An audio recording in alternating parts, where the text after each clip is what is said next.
वालेकुम स्टूडेंट। आज हम खतूत गालिब पढ़ेंगे। सफ़ा नंबर 103। मुसन्नफ़ है मिर्ज़ा असदुल्लाह खां गालिब। 9th क्लास में आपने मिर्ज़ा गालिब की गज़ल पढ़ी। शायर के तौर पर हम जानते हैं मिर्ज़ा असदुल्लाह खां गालिब को उर्दू अदब के अरकान खमसा यानी उन 5 अरकान में से हैं जिनका सिलेबस अगर उर्दू अदब से निकाल लिया जाए तो उर्दू अदब की इमारत शायद बाकी जो है ना वो अपनी मुकम्मल सूरत हाल में बाकी ना रहे। इतने अहम शायर हैं मिर्ज़ा गालिब। मिर्ज़ा गालिब की एक खूबी थी कि वो अपने दोस्तों को बहुत ज़्यादा ख़त लिखा करते थे और अपने दोस्तों से ख़त आने का भी जो है ना वो जवाब आने का बहुत ज़्यादा इंतज़ार किया करते थे।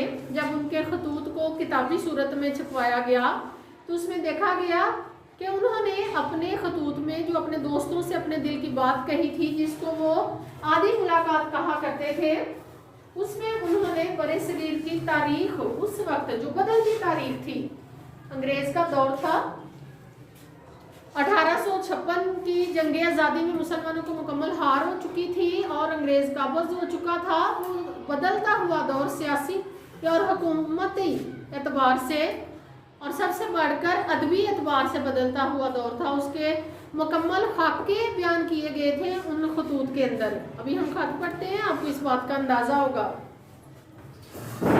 जी। पहला खत उन्होंने लिखा है मुंशी हरगोपाल तख्ता के नाम। कहते हैं कि अल्लाह अल्लाह, हम तो कोल से तुम्हारे खत के आने के मुंतज़िर थे। नीचे अपनी किताब के आप देखें तो कोल यहाँ पर कहा गया है अलीगढ़ का पुराना नाम है।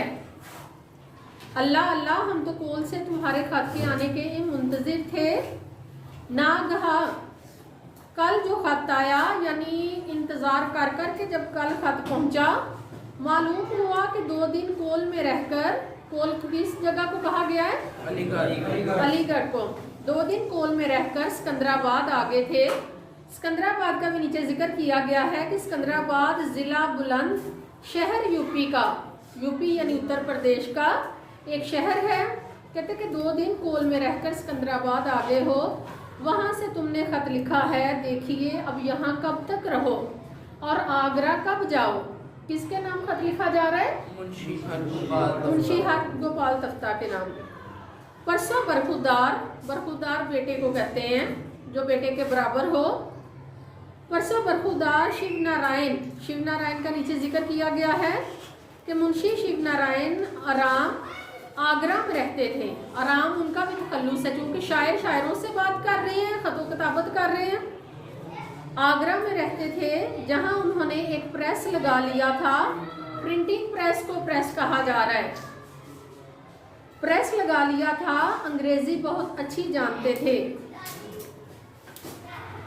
तो कहते कि परसों बरखुदार शिव नारायण का खत आया था। लिखते थे कि किताबों की शराज़ाबंदी हो रही है। शराज़ाबंदी से मुराद कि आपकी किताब छप चुकी है। मिर्ज़ा गालिब को उन्होंने लिखा आपकी किताब छप चुकी है, अब वो अलग अलग जिल्दों में बांधी जा रही है। ये शराज़ाबंदी, शराज़ाबंदी होती है बखेरना, यानी अलग अलग जिल्द बंदी हो रही है।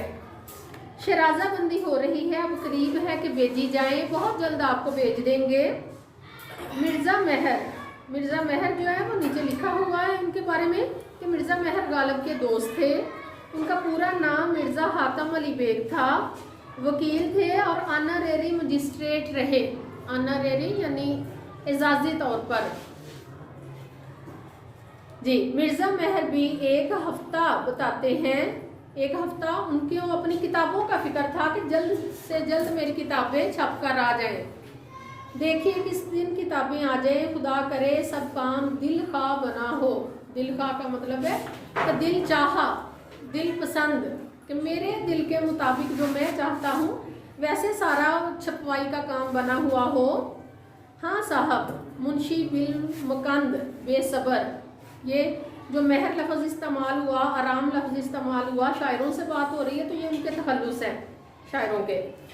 कहते हैं हाँ साहब, मुंशी बिलमकंद बेसबर, जिनका नीचे जिक्र किया गया है कि मुंशी बिलमकंद बेसबर सिकंदराबाद के बाशिंदे थे, वहाँ के रहने वाले थे। महकमा माल में मुंशीगरी और दारोगा के मनसब पर मुकर्रर थे। गालिब से रवाबत थे, गालिब से राब्ते में थे, ताल्लुकात बहुत अच्छे थे। कहते हैं हाँ साहब मुंशी बिल मकान बेसब्र के, एक खत का जवाब हम पर फर्ज है। उन्होंने खत लिखा, मुझे खत भेजा, जब तक मैं उसका जवाब ना दे दूंगा मैं इस फर्ज को अदा नहीं कर पाऊंगी, इसलिए ये फ़र्ज़ है मुझ पर, मैं क्या करूं। इस खत में उन्होंने अपना सैरो सफ़र में मसरूफ़ होना लिखा था। बस मैं उनके ख़त का जवाब कहाँ भेजता। उन्होंने लिखा था कि वो कभी एक शहर कभी दूसरे शहर जाते हैं, मैं ख़त भेजूं तो मुझे अब उनके एग्जैक्ट पते का नहीं पता, रिहाइश का नहीं पता, इन दिनों वो कहाँ ठहरे हैं। तो इतनी बेचैनी है मिर्ज़ा गालिब को कि मैंने ख़त का जवाब भेजना है, लेकिन अब मैं कहाँ भेजूँ। अगर तुमसे मिले तो मेरा सलाम कह देना। और मतबा आगरा को नीचे वो बता रहे हैं कि मतबा आगरा मुंशी शिव नारायण की मलकियत था। अभी हमने उनका तारुफ पढ़ा मुंशी शिव नारायण का, तो उनका प्रिंटिंग प्रेस था, किताबें छापते थे। तो मतबा भी जो है ना वो तबात से लफज है, मतबुआ से लफज है। मतबा आगरा मुंशी शिव नारायण की मलकियत था और यहाँ गालिब की किताब दस्तंबू छप रही थी। कौन सी किताब छप रही थी? दस्तंबू छप रही थी। कहते मतबा आगरा से किताबों का हाल तुम खुद दरियाफ्त कर ही लोगे, तुम खुद जाकर पता करना, मेरे कहने और लिखने की क्या हाजत, क्या ज़रूरत। नीचे उन्होंने अपना नाम लिखा है, तखल्लुस गालिब, नाम उनका क्या था? असदुल्ला खान। और नीचे जो है ना अपने खत में क्या लिख रहे हैं? अपना तखल्लुस लिख रहे हैं। 4 शंबा सोम नवंबर 1858। जी पहले खत आपने पढ़ा। किताबों का बहुत ज़्यादा फिक्र है, जितना उनको लिखने का फिक्र उतना किताबें छपने का फिक्र। उनको ये पैगाम मिल भी चुका हुआ है कि शहराज़ाबंदी किताब की हो रही है। उसी शहर में उनके जो दूसरे दोस्त रहते हैं मुंशी हरगोपाल तफ्ता, अब उनको खत लिख रहे हैं कि आप बजाते खुद जाकर पता करें।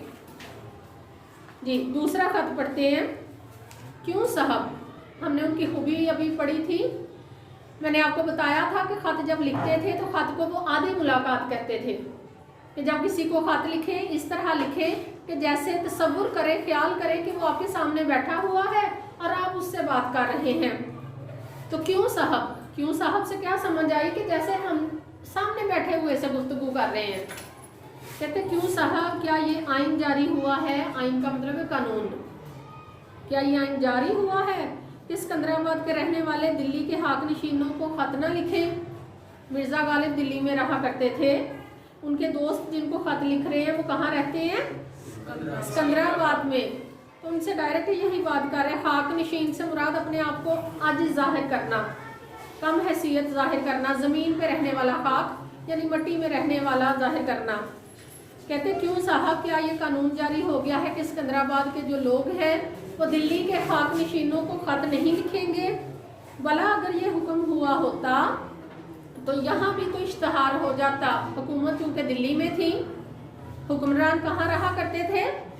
दिल्ली में। तो कहते अगर ये कानून जारी हुआ होता तो मैं तो खुद दिल्ली का रहने वाला हूँ। मिर्ज़ा गालिब, बिल्ली मारू मोहल्ला था मिर्ज़ा गालिब का और दिल्ली के रहने वाले थे। तो कहते फिर यहाँ पर भी इश्तहार हो जाता। चूँकि उस वक्त टेलीविज़न रेडियो वगैरह ये नहीं थे जहाँ फ़ौरन खबर जो है ना वो नशर हो जाती। तो या तो हाथ से लिखकर कोई खबर का इश्तहार भेजा जाता था, या ज़्यादा से ज़्यादा जो है ना प्रिंटिंग प्रेस पे प्रिंट करके तो इश्तहार भेज दिया जाता था जो नया कानून पास होता था। तो कहते यहाँ भी तो इश्तहार हो जाता कि जिन्नहार कोई ख़त सिकंदराबाद को यहाँ की डाक में ना जावे। ये मजाक कर रहे हैं अपने दोस्त के साथ कि अभी तक तुम्हारा खत नहीं मिला, इसका मतलब है कोई कानून जारी हो गया है। अगर हुआ होता तो फिर दिल्ली वालों को भी पता चल जाता। बहरहाल ये आगे वो चूँकि फ़ारसी बोला करते थे, फ़ारसी के उस्ताद थे, फ़ारसी में बहुत ज़्यादा उन्होंने अपनी शायरी लिखी, उर्दू में बहुत कम लिखी। लेकिन हकीकत ये थी कि सिर्फ उर्दू शायरी की वजह से उन्हें सबसे ज़्यादा अरूज मिला। अपनी ज़िंदगी में सारी ज़िंदगी ज़्यादा शायरी किस ज़ुबान में की? फ़ारसी ज़ुबान में। और अपने दोस्त शायरों के कहते हैं पर उर्दू की तरफ आए जब उन्होंने कहा कि वक्त बदल गया है, अब अगला दौर उर्दू का है बरेसगीर के अंदर। तो इसलिए उसमें फ़ारसी में कहते हैं किस बशनूद या नशनूद मन गुफ्तगुए मी कुनम, जिसका तर्जुमा नीचे लिखा हुआ है कोई सुने या ना सुने मैं तो अपनी बात कह देता हूँ। कहते कल जुम्मे के दिन 12 तारीख नवंबर की 33 जिल्दें भेजी हुई बरखुरदार शिव नारायण की पहुंची। पिछले खत में वो अभी इंतजार कर रहे हैं कि शिव नारायण कब उन्हें किताबें भेजे। इस खत में वो कह रहे हैं कि वो कितनी जिल्दें आ गई हैं, 33 जिल्दें, यानी 33 किताबें उसकी छपकर जो बरखुरदार बेटे शिव नारायण ने भेजी थी वो मेरे तक पहुंच चुकी है। कागज़ पिछले खत में वो कह रहे थे कि काश ही ऐसा हो कि वो सारा काम दिल खा हो, मेरी पसंद का हो, मुझे ये फिक्र लगी हुई है। लेकिन इस खत में वो कहते हैं कागज़, हाथ, तकदीर, स्याही, छापा सब खूब, ये सारा ही मुझे बड़ा पसंद आया है, दिल खुश हुआ।